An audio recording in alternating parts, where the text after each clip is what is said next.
KP, శారదని ఒక చోట కలిసి జరిగిన విషయం మొత్తం చెప్తాడు. నిజం చెప్పిన తర్వాత కూడా భూమిని అర్థం చేసుకోకుండా రాకుండా ఉండడం ఏంటి శారదా అని కేపీ నిలదీస్తూ ఉంటే, మీరా వచ్చి నిజం చెప్పడంతో నాకు కూడా చాలా సంతోషంగా ఉందండి. కానీ గగన్ ఎందుకు ఇలాంటి మూర్ఖపు నిర్ణయం తీసుకున్నాడో అర్థం కావటం లేదు.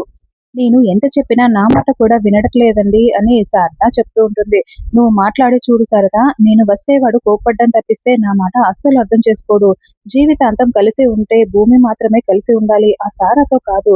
తారాని పెళ్లి చేసుకోవద్దని గట్టిగా చెప్పు అని కేపీ చెప్తూ ఉంటే, అప్పుడే మీరా అక్కడికొచ్చి నాకిచ్చిన మాట తప్పారా? మళ్ళీ ఈ శారదను కలవడానికి వచ్చారంటూ గొడవ పెట్టుకుంటూ ఉంటుంది. అప్పుడే శారద థ్యాంక్ యూ మీరా అంటూ హగ్ చేసుకుంటే, ఏంటి డ్రామాలని శారదని చీకొట్టి తోస్తూ ఉంటుంది. అంటే నువ్వు గగన్‌కి నిజం చెప్పావు కదా! అందుకే థాంక్స్ చెప్తున్నా అని అంటే, నేనేమి మీకోసమో, గగన్ కోసమో చెప్పలేదు. నా జీవితాన్ని కాపాడుకోవడం కోసం చెప్పాను. నేను జీవితంలో కలవనని చెప్తేనే చెప్పాను అని మీరా చెప్తుంది. చూడండి, మీరు ఇంకా మారలేదు కదా! ఇప్పటికీ మేమిద్దరం సవతులమే. మీకు మనిషిగా కూడా అస్సలు ప్రవర్తించట్లేదు. మా అన్నయ్యతో మాట్లాడతాను అంటూ మీరా వార్నింగ్ ఇచ్చి వెళ్ళిపోతుంది. తర్వాత భూమి శోభాచంద్ర ఫోటో ముందు నిలబడి చాలా బాధపడుతూ ఉంటుంది.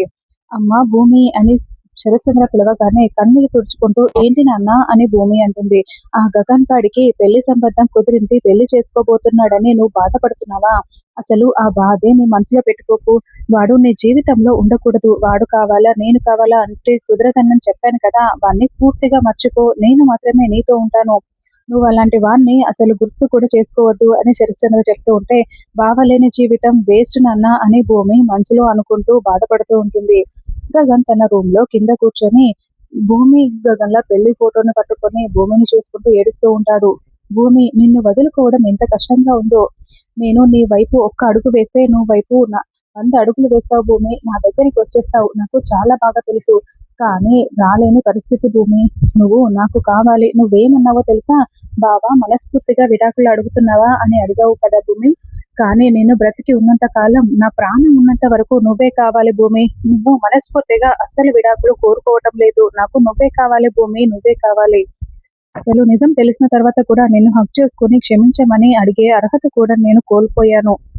నీ ప్రియమైన తండ్రి కోసం నేను నా ప్రేమని పాతిపెట్టేస్తున్నాను భూమి అని గగన్ భూమి ఫోటోని చూసుకుంటూ చాలా ఏడుస్తూ ఉంటాడు.